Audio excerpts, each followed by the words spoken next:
అందరికీ నమస్కారం. నా పేరు మత్తయి సువార్త 5వ అధ్యాయం 3 నుంచి 12 వరకు.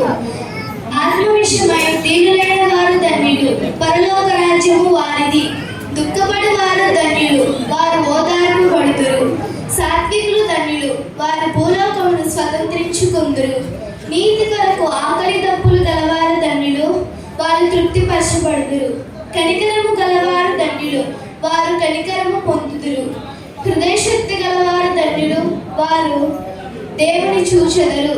సమాధానపరచువారు ధన్యులు, వారు దేవుని కుమారులు అనబడుదురు.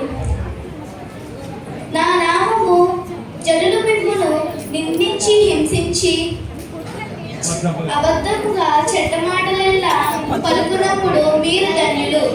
సంతోషించి ఆనందించుడి, పరలోకమందు మీ ఫలము అధికమగును.